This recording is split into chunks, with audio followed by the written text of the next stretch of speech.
Bonjour Atia. Bonjour Cassia. Merci d'être là. Merci à toi de m'avoir invité. Si notre communauté savait à quel point on a eu des péripéties pour tourner cette vidéo. Franchement.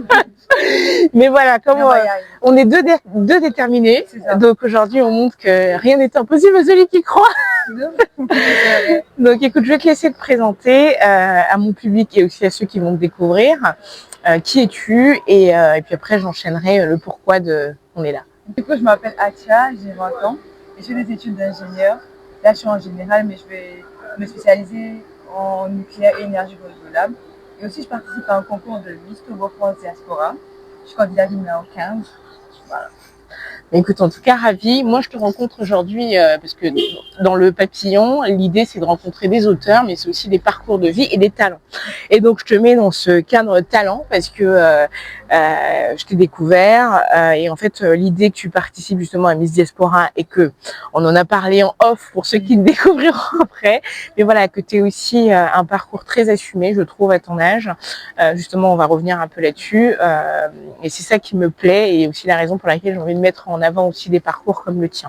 Et justement, je voudrais poser les questions. Qu'est-ce qui t'a emmené à postuler pour Miss Togo et ça, c'est la première question. Je te laisse y répondre. Et enfin, comme je l'avais dit, de base, moi, c'était pas mon truc Miss. C'était pas, depuis que je fais ça, on m'a toujours dit, parce que je suis mince, c'est des clichés, mais tu es mince, du coup, tu dois faire Miss. Comme tu es mince, tu dois faire ça. On me l'a toujours dit, mais moi, c'est toujours en mode non, moi, je veux pas. Moi, je suis ingénieur et Miss. Ouais, ça va pas ensemble. Du coup, moi, je veux pas. Mais j'ai juste mis ma candidature parce que c'est le retour des reines. Ça fait 2 ans qu'ils n'ont pas fait de. D'accord. Ils n'ont pas fait de spectacle, il n'y a rien. Du coup, j'ai juste mis ma candidature et j'ai été prise. J'ai demandé à Dieu si tu veux que ce soit que j'y aille. Et ils m'ont pris, tout s'est bien passé. Et voilà. Justement, on en a parlé un peu en off. Tu disais, on a parlé de l'assumation justement de cette femme en même temps belle, déterminée et qui est aussi intelligente, parce qu'aujourd'hui c'est vrai qu'on a tendance un peu à caricaturer la femme. Si elle est trop belle, c'est qu'elle est un peu conne ou autre. Et je voudrais que tu nous partages un peu justement ce cheminement. Comment t'en es arrivé à assumer cette pas de double personnalité, mais toute cette personnalité de toi en tant que très jolie fille et en même temps femme super intelligente. Comme je l'avais dit avant, j'ai eu plusieurs péripéties dans ma vie, je vais dire comme ça. Quand moi j'ai voulu être ingénieure, j'en ai parlé à mes grands-parents, aux gens autour de moi. Et ils m'ont toujours dit non, parce que je suis une fille très coquette. Avant j'aimais toujours faire les ongles, j'aimais faire les cils, j'aime me maquiller. C'est vraiment mon truc, être bien habillée, peu importe la situation, quand je vais à l'église, partout où je vais, j'aime être toujours propre. Ça fait partie de ton ADN. Voilà, on ne sait jamais, il faut toujours être propre. Et quand j'ai dit à mes grands-parents, oui, je veux faire ingénieur et tout, ils m'ont dit, tu es sûre que tu veux faire ça? Tu veux pas faire un métier peut-être un peu plus coquette, un métier un peu plus femme? Et moi, j'ai dit non, je veux faire ça. Ils m'ont dit non, t'es sûre, ça va durer et tout. Et même quand je suis arrivée ici en France, quand c'était dur, quand j'ai appelé, on me disait non, tu peux te réorienter et tout. Est-ce que tu es sûre que c'est ce que tu veux faire? Fais un truc plus facile pour tes femmes. Un métier plus femme. Mais et justement, enfin, si tes parents t'ont encouragé, c'est ça qui t'a permis en fait de pouvoir t'asseoir sur ce chemin-là finalement. D'accord. Et du coup, c'est ce qui m'a aujourd'hui permis de pouvoir vraiment m'assumer, parce que j'ai appris à aller au-delà de ça. J'ai appris à dire, oui, c'est ce que vous voulez pas que je fasse ça, mais vous trouvez que je peux le faire, parce que c'est ce que j'ai envie de faire. Et malgré que vous me dites, il y a plusieurs préjugés sur ça. Comme vous avez dit, quand j'étais au Togo l'été passé, il y a un monsieur, il est venu me voir, il m'a dit, tu fais quoi comme études en France et tout? Parce que, je lui ai dit, je fais des études d'ingénieur. Il m'a dit, comment ça? J'étais vraiment choquée. Tu dis, pourquoi tu gâches ta beauté? Pourquoi tu fais ce métier? En tout cas, cette réorientation-là, ouais. Parce que tu as les ongles, j'aurais jamais dit que tu prennes cette voie, en fait. Et donc, oui, et comme je te disais tout à l'heure, je trouve qu'à 19 ans, en tout cas pour rappeler, que c'est une démarche très mature, parce que souvent à 19 ans, on ne sait pas qui on est, on ne sait pas trop ce qu'on veut faire, notamment dans cette génération un peu plus affirmée que peut-être la mienne. Et, euh, et pour ça, je voulais te dire bravo déjà, d'être cette femme assumée et aussi de pouvoir savoir un peu où tu veux aller. Et moi, je sens aussi chez toi une certaine sérénité, une détermination. Elle te vient d'où? C'est un peu, enfin, elle me vient vraiment de ma famille. Ma famille m'a toujours poussé à aller loin dans tout ce que je veux faire. Même là pour Miss, ils me tiennent, ils sont vraiment derrière moi. Et même quand je suis triste, quand ça va pas, quand j'ai un manque de confiance en moi, ils sont là, ils me poussent. Le petit, tu as choisi ça, va jusqu'au bout, il n'y a pas. Ben oui. Tu peux tomber, mais tu peux pas abandonner. C'est vraiment la phrase de mon papa. Tu peux tomber, mais tu n'as pas le droit d'abandonner. Ouais. Du coup, c'est vraiment ça qui me donne cette force, cette détermination. Je me dis, mais je peux le faire. C'est vrai que je suis jeune. On va se dire, oui, elle est jeune, elle s'amuse, elle est pas. En fait, je sais que quand on me voit, on se dit, elle est pas sérieuse comme fille peut-être. Mais juste quand tu as une discussion avec moi, tu sais que je suis pas forcément ce que je reflète. Ouais. C'est juste que, on va pas forcément. Et justement, je me permets juste de t'arrêter, mais en fait, justement, quand tu dis je ne suis pas celle que je reflète, justement, ça va dans le stéréotype de ce qu'on véhicule aujourd'hui. En fait, tu as le droit de refléter qui tu es réellement, cette jolie femme. Et c'est aussi, à côté de ça, faire des études qui te plaisent. Et voilà. Et être quand même. J'ai peut-être pas la maturité de quelqu'un qui a 25 ans, mais j'ai quand même une sorte de maturité pour mon âge qui me permet de pouvoir gérer tout ça, que ce soit Miss, que ce soit des études d'un côté. Ouais. D'accord. Et justement, pour revenir un peu à ce concours de Miss, comment tu te projettes si jamais tu le gagnes? Ça, c'est pour faire de la promotion, bien évidemment. On va la soutenir. Comment tu te projettes? Si je gagne, déjà, moi j'ai déjà un projet que je veux vraiment mettre en place, surtout par rapport à l'accompagnement des jeunes. Parce que comme on l'avait dit avant, beaucoup de jeunes sont perdus sur ce qu'ils veulent faire. Et moi, je sais que ça a été, pas dur, mais c'était un parcours pour moi de savoir que je veux vraiment faire ce métier et continuer dedans. Et continuer dedans. Il y a beaucoup de gens qui se réorientent, qui font ça. C'est normal de se cogner de la tête. C'est normal. Mais beaucoup de gens, ils ont peut-être 25 ans, 26 ans, ils sont perdus, ils ne savent pas où je dois aller. Est-ce que ce que je fais, ils se remettent en question, mais est-ce que ce métier que je fais, c'est vraiment ça? Et déjà, je veux vraiment accompagner les jeunes, même que ce soit les filles, les garçons, mais surtout les filles, à dire que c'est pas parce que tu veux faire ce métier d'homme et qu'on te dit non, va là, quand tu es tellement intelligente, mais fais ce métier, fais ce que tu as envie de faire. Fais ce que tu as envie de faire. Ne sois pas découragé par l'environnement autour de toi. Si tu veux être médecin, sois médecin. Si tu veux être même comptable, sois comptable. Fais tout ce que tu as envie de faire. Là, on est là pour faire des décisions. On est dans cette vie par des espérances. On est là pour ça. Donc, c'est ça, exactement. Faisons le plus d'espérance possible. Et moi, je veux vraiment accompagner ces enfants, tout le monde, et qu'ils puissent vraiment trouver leur voie. Parce que je me dis, si tu ne trouves pas ta voie, tu es perdu. Complètement. Si tu trouves un métier que tu veux faire, tu te dis, c'est mon métier. Mais c'est tout. Tu peux changer après, mais c'est quand même mais ça drive une partie de ta vie. Tu es pas heureux de faire ce que tu fais. C'est ça à quoi. Donc moi, je veux vraiment aider les gens à trouver leur voie, à trouver où ils doivent aller. Et je trouve ça vachement bien, tu vois, d'avoir une maturité. En même temps, c'est un peu, je t'avoue que c'est un peu flippant parce que je me dis, à 19 ans, normalement, on doit être un peu plus décontracté, mais en même temps, moi après, pour ma part, je savais un peu déjà ce que je voulais faire, mais tu vois, je préfère à 19 ans savoir où je vais aller, puis après, au fil de l'eau, l'ajuster, que d'être un peu perdu, paumé, parce qu'en fait, il y a tellement de choses qui arrivent dans la vie, que ce soit des choses positives, négatives, que du coup, ça peut aussi te chambouler. Et cette détermination-là, ou du moins le fait de s'accrocher à quelque chose, permet en fait à chaque fois de te rediriger. Dès que tu as un petit pépin, ça te redirige un peu dans ton chemin. Et ça, je trouve ça vachement bien. Et aussi, au-delà de tout ça que je veux dire, moi, je veux vraiment, mon but aussi, c'est de vraiment rehausser le nom du Togo. C'est un peu fort. Mais vraiment... présomptueux, mais tu as le mérite de le dire. Pour assumer.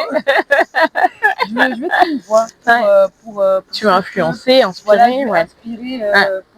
Je veux vraiment inspirer et faire qu'on parle du Togo. Je veux vraiment qu'on parle du Togo. Parce que je sais qu'on est un peu calme de notre coin. Et je veux vraiment qu'on dise, il y a aussi les Togolais, ils sont là, ils peuvent apporter quelque chose. On a exactement. apporter à l'Afrique, au monde.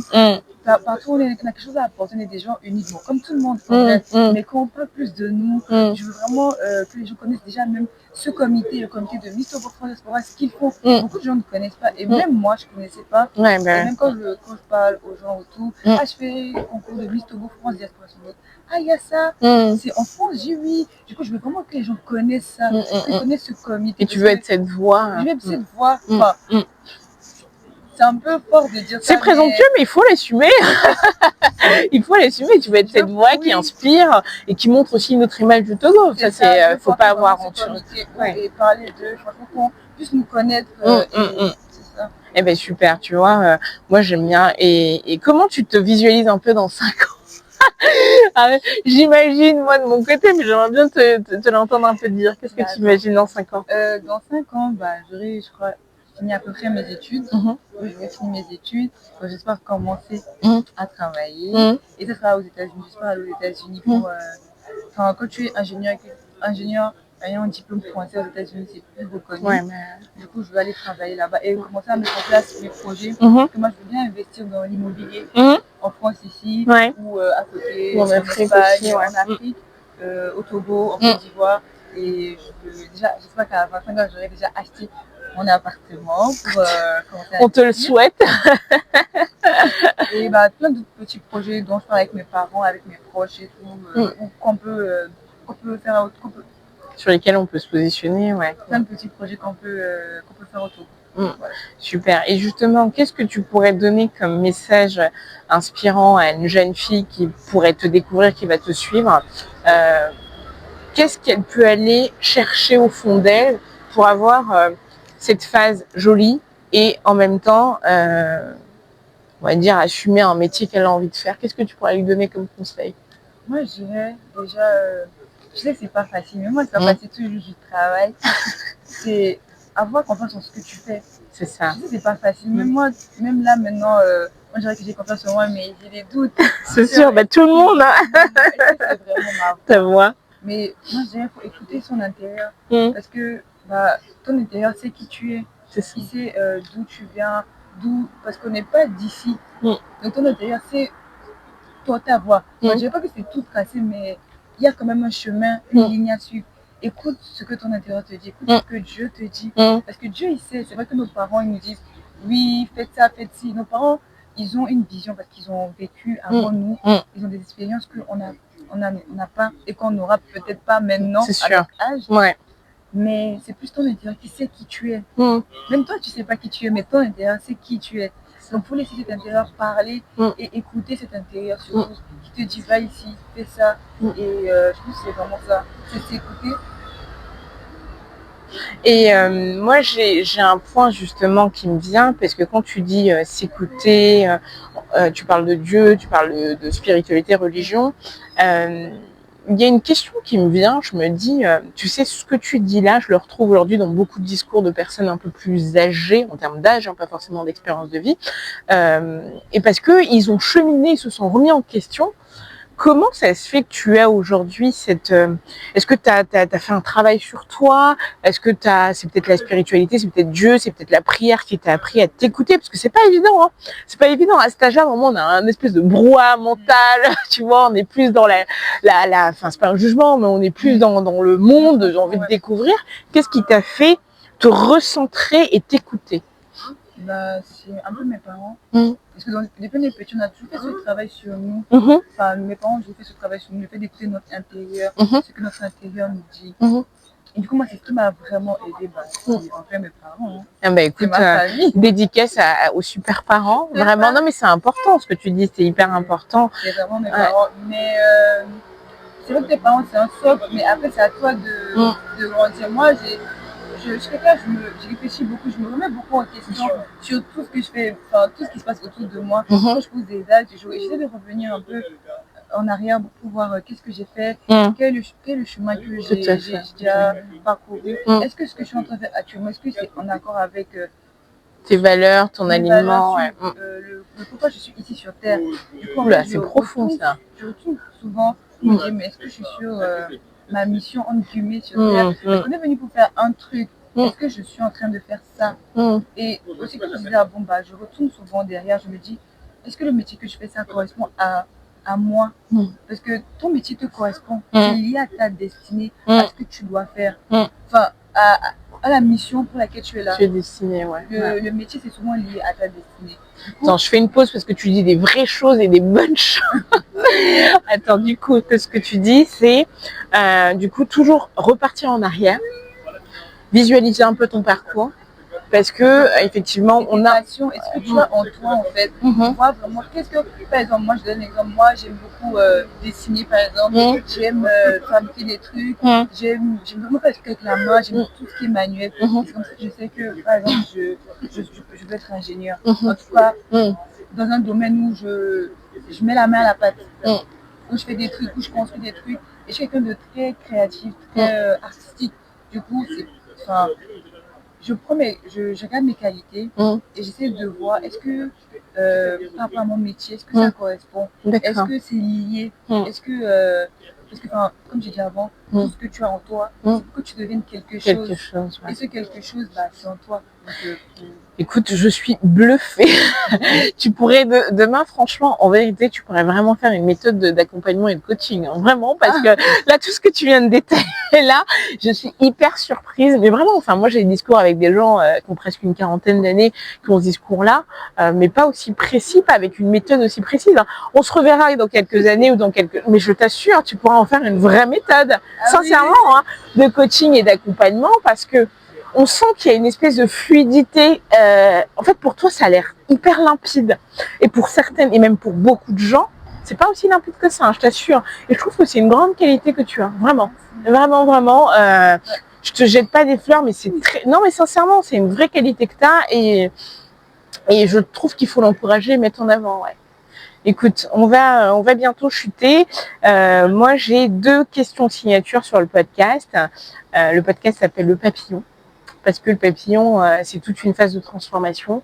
Et je voudrais, la première question que j'ai, c'est souvent quel est l'événement qui t'a marqué, qui t'a fait grandir, que ce soit en positif ou en négatif? c'est un événement qui, ça fait pas longtemps. Moi, comme là, de toute façon, je parle de mission. Là, l'événement, c'est un peu spirituel, mais je sais pas si je peux en parler. Ah oui, oui, complètement. Je parle beaucoup de mission. Et moi, je sais à peu près, enfin, je sais pas tout, parce que Dieu ne te dévoile pas tout, mais je sais à peu près c'est quoi ma mission ici sur Terre. Et en fait, ma mission, je me dis, c'est d'aider les gens. C'est pour ça aussi que je suis ingénieur, parce qu'ingénieur, c'est aider quelqu'un. Parce que si par exemple tu construis quelque chose, c'est un pont. Bah, c'est pour que les gens puissent passer, c'est que tu les aides à pouvoir faire quelque chose, même indirectement. Et je sais que c'est ma mission en global, aider les gens. Et je sais, je me suis toujours dit, si je dois donner de l'énergie à quelqu'un, j'accepte de le donner. Mais j'ai fait des expériences il y a quelques mois. Je me suis rendu compte qu'en fait, je peux choisir à qui donner mon énergie. Et de là, j'ai commencé à changer un peu ma manière de voir les choses et de pouvoir me dire, ah, j'accepte de donner mon énergie à cette personne. J'accepte de garder moi mon énergie pour pouvoir aussi faire mes projets. Et j'accepte de m'accepter, j'accepte de penser à moi et de me dire que de penser à moi, pas que de penser aux autres. Me dire que, oui, je suis là pour les aider, ça je suis là pour les aider, mais je suis aussi là pour moi aussi grandir et devenir quelqu'un et arriver à la fin de ma mission et repartir en me disant que j'ai pu faire ma mission. Faire ce que tu avais à faire. En disant, ah, je vais aider les autres, mais moi aussi, j'ai des trucs. Bah, tu t'aides aussi finalement, ouais. Et cette expérience m'a appris à vraiment me dire stop un peu sur certains trucs et me dire, oui, c'est vrai, tu dois aider les gens, mais pense à toi d'abord. Tu ne peux pas mourir en donnant toute ton énergie aux autres, ouais. Écoute, juste avant de passer à ma deuxième question, moi c'est un point qui me touche beaucoup, l'énergie. Je me pose toujours la question parce que moi c'est-à-dire que j'ai beaucoup d'énergie, mais j'ai du mal à la canaliser. Et bon, on en refera un autre. Bon, on fera un deuxième épisode parce que il y a quelque chose à faire en tout cas avec Atia. Mais ouais, et je trouve ça bien de savoir aujourd'hui déjà à ton âge que l'énergie c'est hyper important et que la diffuser c'est aussi finalement la perdre, et qu'en fait pour donner aux autres tu as aussi besoin de te centrer, de garder cette énergie-là aussi. Je trouve ça vachement bien. Parce que moi, tu vois, c'est des réflexions que j'ai à 37 ans aujourd'hui et que j'avais pas forcément à 19 ans, ça c'est sûr. Et je trouve ça vachement bien. Donc c'est pour ça que je pense que tu as l'air d'être vraiment aligné avec ta mission de vie, aligné avec ce que tu veux faire. Après, c'est sûr qu'il y aura des ajustements qui vont arriver. Mais ouais, et ça, tu vois, j'en suis hyper fière, quoi. Je me dis, c'est bien d'avoir des sœurs, des petites sœurs comme ça, des petites sœurs dans le sens de l'âge, parce que vous nous suivez et vous continuez à faire ce que nous, on a un peu démarré, quoi. Et dernière question, c'est justement comment cet événement-là, tu disais que bah, du coup, tu as eu un peu une révélation de ta mission de vie. Qu'est-ce que ça a impulsé en toi juste après cet événement-là? Comment ça a changé ton regard tout de suite après? Mais non, en fait, j'arrive pas à voir quelqu'un, parce qu'en fait, il y a des gens qui sont là sur Terre. C'est pas qu'ils sont mauvais, mais c'est des gens qui sont là, c'est comme des vampires. C'est un peu fort le mot. Ah oui, mais t'as complètement raison. Hein. Mais c'est des gens qui, même sans faire exprès, Ouais. en fait, eux, ils prennent ton énergie. Ouais. Et en fait, maintenant, j'arrive à détecter ces personnes et à ne plus me laisser. Maintenant, j'ai appris un fonctionnement. C'est pas que je suis détachée des gens, mais j'apprends à faire un tri, un filtre. À mettre une barrière. Je te donne pas mon énergie, je te donne pas mon énergie. En fait. Du coup, j'ai commencé à apprendre à faire ça. Et ça a changé un peu ma manière de voir les choses, de voir les gens et de savoir pas qui est bon, parce que le fait de prendre l'énergie de quelqu'un, c'est pas être mauvais. Oui, mais aussi. Des fois, on en a besoin, hein. C'est comme ça, on se nourrit. Même nous aussi, on se nourrit finalement de l'énergie des autres. En fait, voilà, c'est ça. J'essaie de tout voir qui en a besoin et qui en a pas besoin. Parce qu'il y a des gens qui sont là pour prendre ton énergie, pas pour faire des mauvais choses forcément, mais ils inspirent.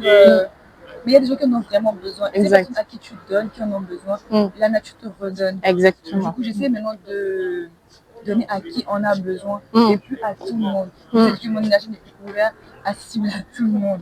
J'essaie de. Mais quoi que de toute façon que je fasse, je sais que je vais forcément donner mon énergie aux gens. Ah ben c'est sûr. Ouais, ben c'est sûr. C'est sûr. Je suis là pour ça, mais. Ouais, mais tu vois, il y avait.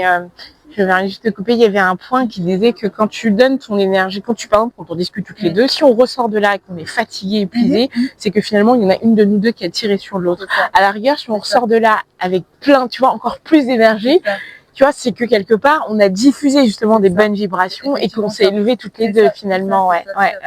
C'est la façon que tu t'épuises, vraiment, tu te sens fatiguée.